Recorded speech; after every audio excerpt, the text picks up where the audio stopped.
क्योंकि वो जानता था that it was merely the spring asleep, कि ठंड का मतलब है कि जो बहार है वो सो रही है, and that the flowers were resting, और जो फ्लावर्स हैं वो अभी रेस्ट कर रहे हैं, सो बाद में आ जाएंगे। Suddenly he rubbed his eyes in wonder, और अचानक उसने अपनी आंखों को बड़ी हैरानी से एकदम से रगड़ा, एंड लुक्ड, और देखता ही रह गया। ऐसा क्या देखा उसने? It certainly was a marvellous sight, so सचमुच बात बहुत सुंदर साइट था, दृश्य था। In the farthest corner of the garden, जो सबसे दूर वाला कोना था गार्डन का, was a tree quite covered with lovely white blossoms. So उस कोने में क्या हो गया था गार्डन के? बहुत सुंदर वाइट फ्लावर्स जो थे वो ट्री पे आ गए थे और उन्होंने ट्री को बहुत कवर कर लिया था। It's branches were all garden, और इस ट्री की ब्रांचेस जो थी वो गोल्डन थी, and silver fruit hung down from them, और उनसे सिल्वर कलर का फ्रूट लगा हुआ था। And underneath it stood the little boy he had loved, और जो इस पेड़ के नीचे कौन खड़ा था? वही लिटिल बॉय जिसको कभी जाइंट ने प्यार किया था, उस पेड़ पे बिठाया था। अब देखो बेटा, there is something unnatural, supernatural, के गार्डन में एकदम से जो क्या था, वो जो कॉर्नर में ट्री था जिस पे जाइंट ने बच्चे को बिठाया था, उसकी ब्रांचेस सारी गोल्डन हो गई थी, और गोल्डन ब्रांचेस से सिल्वर फ्रूट हैंग कर रहा था, और वही छोटा बच्चा उसके नीचे खड़ा था। Something mysterious was there. Downstairs ran the giant in great joy, so नीचे भागा जाइंट ये देखकर सीन को बहुत खुशी से, and out into the garden, और भाग के गार्डन में पहुंचा। ही हैसेंड अक्रॉस द ग्रास, हैसेंड मीन्स बेटा तेजी से, जल्दी से ग्रास के ऊपर से होता हुआ, came near to the child, बच्चे के पास पहुंचा। And when he came quite close, जब वो बच्चे के बहुत पास आ गया, his face grew red with anger, उसका फेस एकदम से लाल हो गया गुस्से के साथ।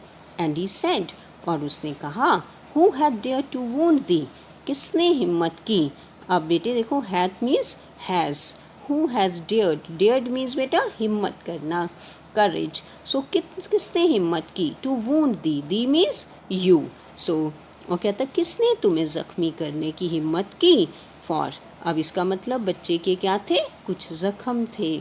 For on the palms of the little child's hands, क्योंकि उस बच्चे की हथेलियों के ऊपर क्या था? हाथों पे were the prints of 2 nails, वहाँ पे जो मेखें थी उनके 2 निशान थे मेखों के। And the prints of 2 nails were on the little feet, और उसके पाँव पे भी, पैरों पे भी 2 मेखों के निशान थे। अब बेटे जब हम ये लाइन पढ़ते हैं कि उसके हाथों पे, उसके पैरों पे मेखों के निशान थे, सो कौन सा सीन हमारे माइंड में आता है? Crucifixion of Jesus Christ. So जिस तरह से जीसस क्राइस्ट को एक क्रॉस पे लटका कर उनके हाथ पैरों में नेल्स लगाई गई थी, सो उसी तरीके से उस छोटे बच्चे के भी हाथों और पैरों पे मेखों के निशान थे। Who had dared to wound thee? cried the giant, और जाइंट ने दोबारा चीखते हुए कहा, कहते किसने हिम्मत की तुम्हें ज़ख्मी करने की? Tell me that I may take my big sword and slay him, और कहता मुझे बताओ किसने हिम्मत की है तुम्हें ये ज़ख्म दिए हैं, ताकि मैं अपनी बिग स्वॉर्ड, बड़ी सी अपनी तलवार उठाऊं और उसे स्ले हिम, स्ले मीन्स मार देना, और उसे मार दूं। ने आंसर द चाइल्ड, पर बच्चे ने जवाब दिया नहीं। But these are the wounds of love, कहता ये तो प्यार के ज़ख्म हैं, सो ये किसी ने मुझे ऐसे मारा नहीं है। अब बेटे क्यों कहा बच्चे ने कि these are the wounds of love? क्योंकि जो जीसस क्राइस्ट ने, जो उनकी क्रूसिफिकेशन हुई, सो क्यों उन्होंने अपना बलिदान दिया था?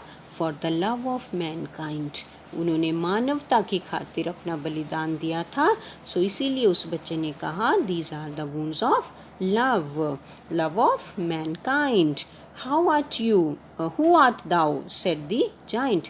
अब जाइंट के माइंड में आया, अब उसे डाउट हुआ कि ये बच्चा कौन है, ये कोई ऑर्डिनरी चाइल्ड नहीं है।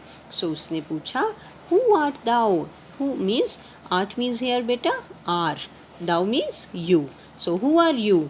said the giant. उसने पूछा तुम कौन हो? And a strange awe fell on him. और फिर उस पर एक अजीब सा एहसास उसके अंदर डर पैदा हुआ. And he knelt before the little child. और फिर उसे एकदम से एहसास हुआ कि ये कोई ऑर्डिनरी चाइल्ड नहीं है, ये तो God Jesus Christ himself has come in his garden. So फिर वो झुका. नेल्ट मीन्स बेटा झुकना. वो उनके आगे झुका उस छोटे बच्चे के. And the child smiled on the giant. अब बच्चे ने भी जाइंट को स्माइल दी. And said to him. अब उसने जवाब दिया बच्चे ने, you let me play once in your garden. कहता तुमने एक बार मुझे अपने गार्डन में खेलने दिया था. Today you shall come with me to my garden which is paradise. आज तुम मेरे साथ मेरे गार्डन में चलोगे. और जो लिटिल चाइल्ड है उसका गार्डन कौन सा था? पैराडाइज. सो स्वर्ग. अब बेटे God resides in the paradise. So अब इसका मतलब था बेटे कि अगर उसने एक भी गुड डीड की थी, उसने उस लिटिल चाइल्ड को उस पेड़ पे बिठाया था, सो उसी गुड डीड के कारण देखो उसे स्वर्ग जाने का मौका मिला.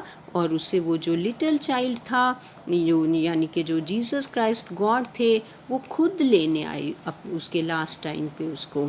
And when the children ran in that afternoon. और उस दोपहर को जब बच्चे वहाँ खेलने आए, they found the giant lying dead under the tree. उन्होंने देखा कि वो जो स्वार्थी दानव था वो तो पेड़ के नीचे वहाँ मरा पड़ा था. All covered with white blossoms. और जो सफ़ेद फूल थे, आपने पढ़ा था कि गोल्डन ब्रांचेस हो गई थी उस ट्री की, और उनसे सिल्वर फ्रूट जो था वो लटक रहा था. वाइट फ्लावर्स थे. सो वाइट फ्लावर्स जो थे उन्होंने उससे पूरी तरह उसकी डेड बॉडी को कवर किया हुआ था. So that is the story the selfish giant. So इसमें से बेटे moral of the story is that one should not be selfish. So जब वो सेल्फिश बना, even nature did not like to come to his garden. पर जब वो फिर ट्रांसफॉर्म हो गया, फिर चेंज हो गया, और फिर nature came to his garden and spring came and everything became good. So we should not be selfish in our life.